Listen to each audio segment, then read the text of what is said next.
Hey guys, it's your boy FatGamer909. I'm back with another video. I've got my Oreos, I'm fine. But today we're going to be talking about the Xbox Series X and is it worth the money? I feel like this is a really good question to ask, mainly because in about under a month's time, the Xbox Series X has been released as well as the PlayStation 5. I made the exact same video 2 days ago about the PlayStation 5. I feel like that was also a really good question, mainly because both consoles are expensive and not many people can buy both, and so it's usually people will be like, okay, which one's better, Xbox Series X or PlayStation 5? So these two videos I've been making is basically just to tell you the specs, the storage, the price, all of that sort of stuff, mainly because, you know, people should know about the console before they buy, because if they don't, it might not be for their liking and it might just be a waste of money. So yeah, carry on watching the video to find out some more useful stuff. I don't know what I'm waffling about right now. So, the storage space of the Xbox Series X is huge. It's 1 terabyte, and if you didn't know, the PlayStation 5's storage is 825 gigabytes. So already, Xbox Series X has more storage than PlayStation 5 by like 175 gigabytes. Big brain. Oh my god, I'm like Jesus right now with my cleverness. So basically, with 1 terabyte being the standard, you know, non-upgraded storage space, I feel like that's gonna be like something that's really, really useful, because video games nowadays are huge. Like, you can get some games that, like, there's updates that like take 100 gigabytes of space. Updates. So imagine the size of the game without an update. It is huge. So having this 1 terabyte is not only going to save you more money, because, well, you don't need to buy an external hard drive to get more storage. External hard drives can be considered expensive, it just depends where you buy it. So that's a win-win for Xbox. You're saving money and you're getting more storage. So, like, why wouldn't you choose that? So Xbox bought Bethesda. If you don't know what Bethesda is a games company that makes video games such as Fallout and some other games I've never heard of. But basically, if you're a fan of Bethesda, buy an Xbox Series X, mainly because Bethesda games that are coming out to new generation consoles is only gonna come out to Xbox Series X. So if you really want to buy the PS5 but a massive fan of Bethesda games, you got to really think about that. Do you really want to miss out playing the games that you enjoy? Because, well, that's the reason why you bought the console, isn't it? You bought the console to play video games so you can have a fun time. Now, why would you buy a console where the video games don't come out on? So that's why I feel like Xbox Series X is doing a good thing, because, well, they're doing what PlayStation 4's done. They buy, you know, exclusive games like Spider-Man and stuff. So I feel like that's going to be like a really good business battle in a way. It's like, okay, come over here, buy the Xbox Series X, we have Bethesda, and then Sony can say, come over here, we've got Spider-Man. Like, they're both really good games. Which one are you going to choose for? And also, Xbox bought GameStop. It's called Gain in the UK. Basically, they were like a kind of a dying company. They weren't making as much money as they were like 5-10 years ago.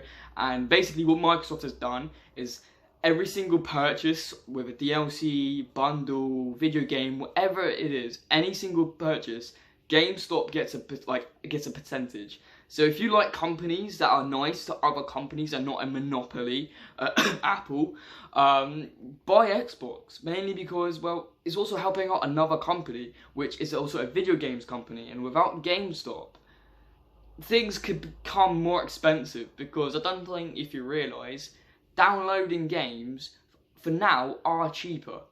But if we get to a point where GameStop, you know, dies, downloading video games are going to become more expensive. So it's a good thing that Xbox is doing that. You know, you're helping out the local companies. Good boy, Xbox. If you're a fan of Sony's PS Plus, Xbox has done the same thing. There's a thing called Game Pass. And people have been really hyping this up, mainly because they actually, every month, they release good games. As you may know, Sony's PS Plus, they have been kind of slacking when it comes to monthly releases. I know this month they have released some great games like Need for Speed Payback and that vampire game. very good games, but with the Xbox Game Pass, they release non-dead games, like literally games which been released like a year ago, half a year ago, games that you want to play, and it's a good deal, mainly because for the price that you're paying, you're getting a game that costs pretty much double for what you're paying per month, or maybe triple what you're paying per month. So it's a good deal if you're a game fan and you want to. In a way, I see it as you have to buy a Game Pass or a PS Plus because, well, you got a console. It saves you money in a way. Like, you invest the money to get something where you're going to get more out of. Because you usually get 2 to 3 games per month.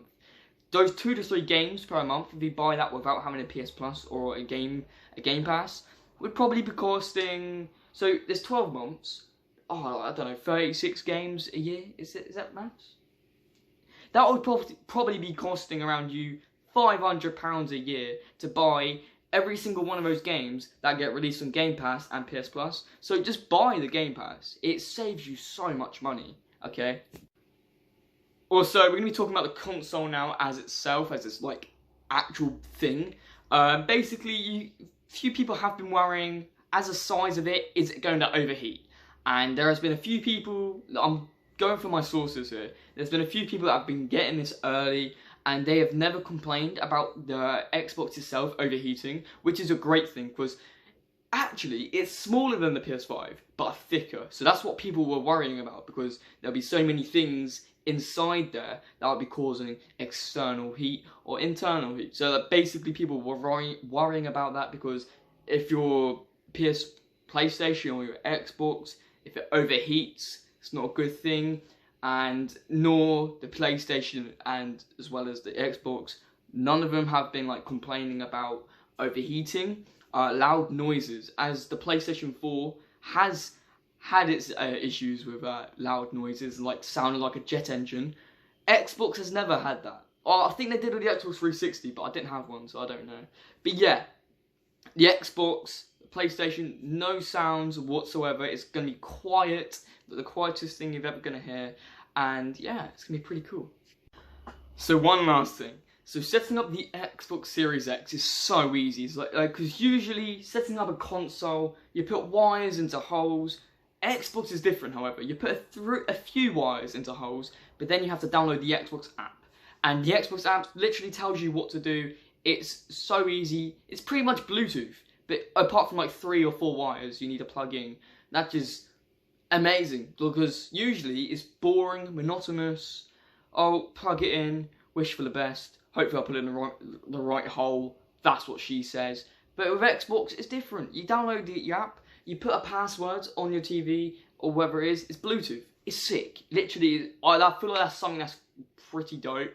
I'm not sure how PlayStation sets up, but hopefully it's the same, because I just find it absolutely futuristic and sick. But also, the Xbox UI has changed. It's changed once again. I'm pretty sure every single console changes their UI, every single console. But basically, it's more cleaner, it's more neater. The games, it's pretty much the same as the PlayStation's UI, but a bit different. The games are on the games page, the TV and media is on the TV and media page. It's so much more easier to do what you want. I'm not sure if you can stream on YouTube on the Xbox Series X. I know with the Xbox X, I don't know, it's got some weird name. The current Xbox that's not been released right now, I do know you can't stream on YouTube without an Elgato. And Elgatos are expensive because you need a PC. You need so much of an Elgato. That's like for proper streamers. But if you're getting into it and you're just starting to make a bit of money and you start just enjoying it, hopefully you can stream on YouTube. I think you can stream on Twitch.